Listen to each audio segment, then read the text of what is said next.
بسم الله الرحمن الرحيم. عن أوس بن أوس الثقفي رضي الله عنه قال: سمعت رسول الله صلى الله عليه وسلم يقول: من غسل يوم الجمعة واغتسل ثم بكر وابتكر ومشى ولم يركب ودنا من الإمام فاستمع ولم يلغو كان له بكل خطوة عمل سنة أجر صيامها وقيامها. حضرت اوس بن اوس ثقفی رضی اللہ عنہ فرماتے ہیں کہ میں نے رسول اللہ صلی اللہ علیہ وسلم کو ارشاد فرماتے ہوئے سنا: جو شخص جمعہ کے دن خوب اچھی طرح غسل کرتا ہے، بہت سویرے مسجد جاتا ہے، پیدل جاتا ہے، سواری پر نہیں ہوتا، امام سے قریب ہو کر بیٹھتا ہے اور توجہ سے خطبہ سنتا ہے، اس دوران کسی قسم کی بات نہیں کرتا، خاموش رہتا ہے، تو وہ جتنے قدم چل کر مسجد آتا ہے اسے ہر قدم کے بدلے 1 سال کے روزوں کا ثواب اور 1 سال کی راتوں کی عبادت کا ثواب ملتا ہے۔ آپ ماقبل میں یہ جو حدیثیں چل رہی ہیں، یہ نماز کے متعلق اس حدیث کے اندر بیان کیا جا رہا ہے کہ آپ نے بہت ساری حدیثیں اب تک پڑھی، ان حدیثوں کو بھی آپ نے پڑھا کہ نماز پڑھنے کی کیا فضیلت ہے، نماز پڑھنے سے فائدے کیا ہے، نماز پڑھنے سے انسان کو کیا فائدہ ہوتا ہے۔ پھر آپ نے مؤذن کی فضیلت کو پڑھی، پھر جماعت کے ساتھ نماز پڑھنے کو پڑھا آپ نے۔ اس کے بعد یہاں پہ جمعہ کے بارے میں بیان کرتے ہیں۔ ماقبل میں کچھ حدیثوں کے بارے میں آپ نے پڑھا کہ جمعہ کے دن جو بندہ غسل کرتا ہے اچھی طرح سے اور پھر عمدہ لباس پہنتا ہے، پھر کیا کرتا ہے، وہ خوشبو وغیرہ استعمال کرتا ہے، مسجد جاتا ہے، تو اللہ رب العزت کیا کر دیتے ہیں، اس کے گناہوں کی مغفرت فرما دیتے ہیں، اس کے گناہوں کو بخش دیتے ہیں۔ یہاں پہ یہ دیکھیے، اس حدیث کے راوی حضرت اوس بن اوس ثقفی رضی اللہ عنہ ہے۔ یہ صحابی رسول بیان کرتے ہیں کہ نبی کریم صلی اللہ علیہ وسلم نے ارشاد فرمایا کہ جو شخص جمعہ کے دن خوب اچھی طرح غسل کرتا ہے، بہت سویرے مسجد جاتا ہے، کیا کرتا ہے، بہت سویرے مسجد جاتا ہے، پیدل جاتا ہے، سواری پر نہیں جاتا، یعنی کہ جس مسجد میں نماز پڑھنی ہے وہاں پہ یہ اپنے گھر سے غسل کر لیتا ہے اور پیدل جاتا ہے۔ سمجھ رہے نا بات کو؟ پیدل کی بات کہی گئی اس کے اندر، سواری پر نہیں ہوتا، امام سے قریب ہو کر بیٹھتا ہے اور توجہ سے خطبہ سنتا ہے، یعنی کہ امام صاحب جب خطبہ دینے کے لیے کھڑے ہو جاتے ہیں ممبر پہ تو اس کو اطمینان سے سنتا ہے، اس دوران کسی قسم کی کوئی بات نہیں کرتا، خاموش رہتا ہے، تو جتنے قدم چل کر مسجد آتا ہے اسے ہر قدم کے بدلے 1 سال کے روزوں کا ثواب اور 1 سال کی راتوں کا ثواب ملتا ہے۔ سمجھ رہے بات کو؟ دیکھیے، اللہ رب العزت کا اجر جو ہے نا وہ بہت ہی زیادہ ہے اپنے بندوں کے لیے، یعنی کہ بندہ چھوٹا سا عمل کرتا ہے اور اللہ رب العزت اس کے اوپر جو اجر دیتے ہیں وہ بے انتہا بڑا ہوتا ہے، جس کی کوئی انتہا نہیں ہوتی ہے اتنا بڑا ہوتا ہے، اسی کو اللہ رب العزت تو بہانہ کہتے ہیں نا، رحمت خداوندی بہانہ میجویت، یعنی خدا کی رحمت جو ہوتی ہے نا وہ بہانہ ڈھونڈتی ہے کہ کوئی نہ کوئی بہانہ مل جائے، پھر اس کی کیا کر دی جائے گی، اس کی مغفرت کر دی جائے گی۔ سمجھ رہے ہیں بات کو؟ تو اسی کو اس حدیث کے اندر بھی جمعہ کے بارے میں بیان کیا کہ اچھی طرح وضو کرنے کے بعد سواری پر نہیں پیدل جاتا ہے، امام سے قریب ہو کر مسجد میں بیٹھتا ہے، توجہ سے خطبہ سنتا ہے، کسی قسم کی بات نہیں کرتا، خاموش رہتا ہے، تو وہ جتنے قدم چل کر مسجد آیا تھا اسے ہر قدم کے بدلے 1 سال کے روزوں کا ثواب اور 1 سال کی راتوں کی عبادت کا ثواب ملتا ہے۔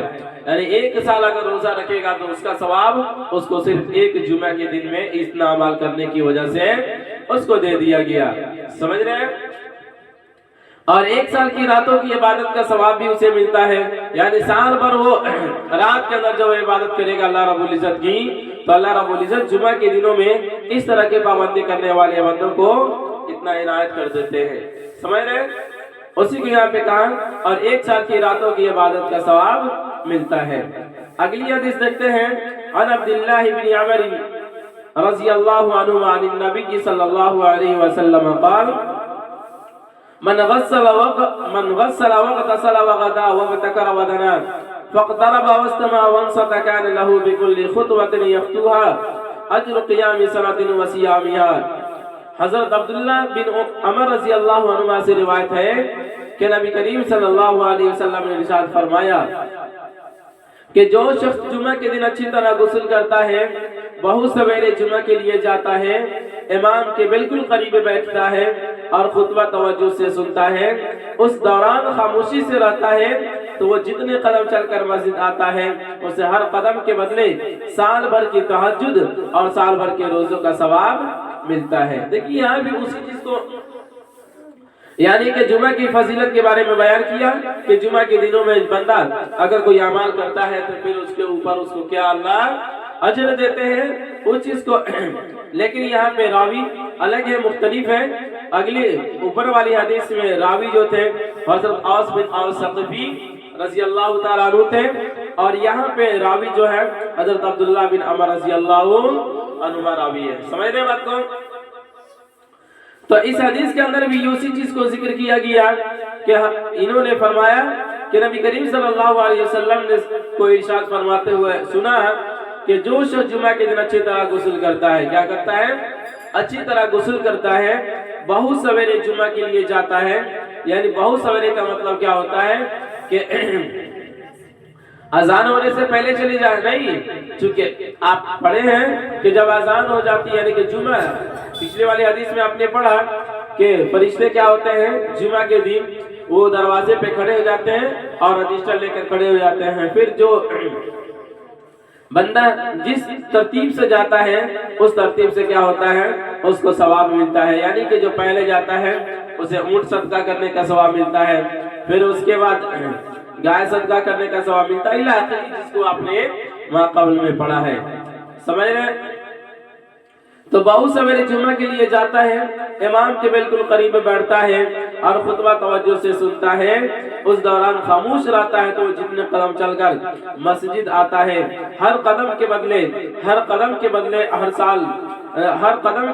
سال بھر کی تہجد، یعنی ہر قدم کے بدلے سال بھر کے تہجد اور سال بھر کے روزوں کا ثواب ملتا ہے۔ تو دیکھیے یہاں پہ جتنا قدم وہ چلے رہے گا نا، ہر قدم کے بدلے یہاں پہ کہا سال بھر کی تہجد کی نماز کا ثواب اسے دیا جاتا ہے، صرف جمعہ کے دن یہ اعمال کرنے کی وجہ سے۔ لیکن افسوس ہے کہ ہمارے نوجوان اور ہمارے جتنے بھی بھائی لوگ بہت مطلب سب چیز کی قدر وغیرہ نہیں کرتے ہیں۔ اللہ رب العزت ہمیں قدر کرنے کی توفیق عنایت فرمائے۔ وجہ اس کی سب سے بڑی وجہ یہ ہوتی ہے کہ ظاہر سی بات ہے کسی چیز کی فضیلت کسی چیز کے متعلق ہمیں پتہ رہے گا تبھی تم کریں گے نا۔ آج تو 95% لوگوں کی تعداد ایسی ہے جو قرآن و حدیث کی تعلیم سے بہرہوار نہیں ہے، یعنی قرآن کیا کہتا ہے حدیث کیا ہے انہیں پتہ نہیں ہے۔ حالانکہ یہ سب چیز ضروری ہے، دنیاوی تعلیم بھی حاصل کیجئے، یہ غلط نہیں ہے، لیکن اس کے ساتھ ساتھ یہ دینی تعلیم یعنی قرآن اور حدیث کی تعلیم جو ہے وہ بھی ہونی چاہیے۔ سمجھ رہے نا؟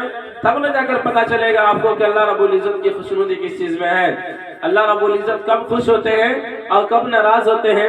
جب آپ اس چیز کو پڑھ پہ نہیں کیجئے گا تو پھر کیسے پتہ چلے گا؟ سمجھ رہے نا بات کو؟ کیسے پتہ چلے گا؟ تو دیکھیے یہاں پہ جو بھی بندہ ان چیزوں کی فضیلت کو جان جائے تو کیا بولا وہ کبھی بھی اس جیسے اعمال سے پیچھے ہٹے گا، کبھی نہیں ہٹے گا۔ اس لیے یہ حدیث ہے، حدیث اور قرآن کی تعلیم ہماری زندگی میں بسا لینا اور سیکھنا یہ بہت ضروری چیز ہوتی ہے۔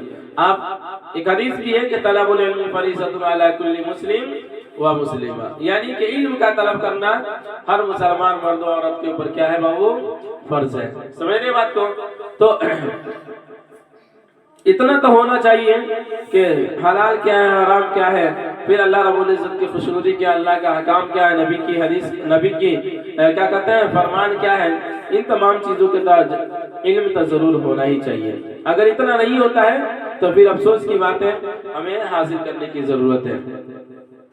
بہرحال کہتے ہیں کہ ہر قدم کے بدلے سال بھر کی تہجد کی اور سال بھر کے روزوں کا ثواب اسے کیا کر دیا جاتا ہے۔ اگلی حدیث دیکھتے ہیں، عن ابی ہریرہ رضی اللہ عنہ ان رسول اللہ صلی اللہ علیہ وسلم قال لا تطلع الشمس ولا تغرب على يوم أفضل من يوم الجمعة وما من دابة إلا وهي تفزع يوم الجمعة إلا هذين الثقلين الجن والإنس.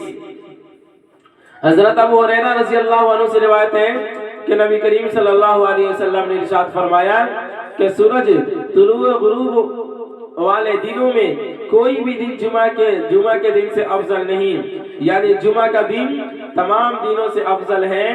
انسان و جنات کے علاوہ تمام جاندار جمعہ کے دن گھبراتے ہیں کہ کہیں قیامت نہ ہو جائے. اس حدیث کے راوی حضرت ابو ہریرہ رضی اللہ تعالیٰ عنہ صحابی رسول بیان کرتے ہیں کہ نبی کریم صلی اللہ علیہ وسلم نے ارشاد فرمایا کہ سورج طلوع اور غروب ہونے والے دنوں میں کوئی بھی دن ایسا نہیں ہے جو جمعہ کے دن سے کیا ہو افضل ہو. یعنی کہ آپ دیکھتے ہیں جو ترتیب اللہ نے رکھی ہے کہ صبح میں سورج کیا ہوتا ہے باؤ طلوع ہوتا ہے یعنی نکلتا ہے اور پھر شام میں مغرب کے وقت کیا ہو جاتا ہے سورج غروب ہو جاتا ہے. یہ ایک دن کا علاوہ ہے نا. تو سورج غروب اور طلوع ہونے والے دنوں میں کوئی ایسا دن نہیں ہے جو جمعہ کے دن سے کیا ہو افضل ہو. کوئی بھی ایسا دن نہیں ہے. جمعہ کے دن کے بارے میں یہ کہا گیا کہ انسان اور جنات کے علاوہ جتنی بھی جاندار ہیں یعنی انسان اور جنات کے علاوہ جتنے بھی جاندار ہیں وہ سب کے سب کیا ہو جاتے ہیں جب جمعہ کا دن آتا ہے تو وہ لوگ گھبرا جاتے ہیں. سمجھ رہے ہیں؟ وہ گھبراتے ہیں کہ کہیں قیامت نہ ہو جائے. چونکہ آپ صلی اللہ علیہ وسلم سے جب پوچھا گیا تھا کہ قیامت کس دن ہوگی تو آپ نے وضاحت کر کے بیان کی تھی کہ قیامت جب ہوگی وہ کب ہوگی جمعہ کے دن. قیامت جب قائم ہوگی وہ کس دن قائم ہوگی جمعہ کے دن ہی قیامت قائم ہوگی. سمجھ رہے ہیں بات کو؟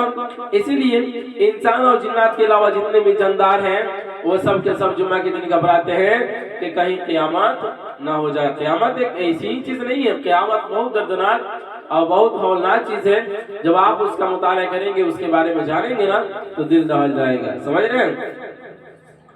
اللہ بچائے. چلیے اگلی حدیث دیکھتے ہیں. عن ابی سعید الخدری کی رضی اللہ عنہ قال و ابی ہریرہ رضی اللہ عنہ ان رسول اللہ صلی اللہ علیہ وسلم قال ان فی الجمعۃ ساعة لا يوافقها عبد مسلم يسأل الله عز وجل فيها الا اعطاه اياه وهي بعد العصر. حضرت ابو سعید خدری رضی اللہ عنہ روایت حضرت ابو سعید خدری اور حضرت ابو ہریرہ رضی اللہ عنہ سے روایت ہے کہ رسول اللہ صلی اللہ علیہ وسلم نے ارشاد فرمایا کہ جمعہ کے دن ایک گھڑی ایسی ہوتی ہے کہ مسلمان بندہ اس میں اللہ تعالیٰ سے جو مانگتا ہے اللہ تعالیٰ اسے ضرور عطا فرماتے ہیں اور وہ گھڑی عصر کے بعد ہوتی ہے. یعنی دیکھیے اس حدیث کے راوی حضرت ابو سعید خدری اور حضرت ابو ہریرہ یہ دونوں ہیں. کون ہے بابو؟ حضرت ابو سعید خدری اور حضرت ابو ہریرہ یہ لوگ صحابی رسول ہیں. یہ دونوں روایت کرتے ہیں کہ نبی اکرم صلی اللہ علیہ وسلم نے ارشاد فرمایا کہ جمعہ کے دن ایک گھڑی ایسی ہوتی ہے مطلب ایک وقت ایسا ہوتا ہے جس وقت میں اللہ رب العزت سے جو بھی باتیں مانگی جائے جو چیزیں بھی مانگی جائے اللہ رب العزت کیا کرتے ہیں اسے دیتے ہیں اسے عنایت کرتے ہیں. سمجھ رہے ہیں بات کو؟ تو بتایا گیا وہ کون سا وقت ہے. وہ گھڑی عصر کے بعد ہوتی ہے. یعنی عصر کے نماز کے بعد کا جو وقت ہوتا ہے اس وقت میں جمعہ کے دن جو چیزیں بھی اللہ رب العزت سے مانگی جائے اللہ رب العزت عنایت کرتے ہیں. اگلی حدیث دیکھتے ہیں. عن ابی موسیٰ الاشعری رضی اللہ عنہ قال سمعت رسول اللہ صلی اللہ علیہ وسلم یقول هي ما بین ان یجلس الامام الا ان تقضى الصلاة. حضرت ابو موسیٰ الاشعری رضی اللہ عنہ فرماتے ہیں کہ میں نے رسول اللہ صلی اللہ علیہ وسلم کو جمعہ کی گھڑی کے بارے میں ارشاد فرماتے ہوئے سنا. وہ گھڑی خطبہ شروع ہونے سے لے کر نماز کے ختم ہونے تک کا درمیانی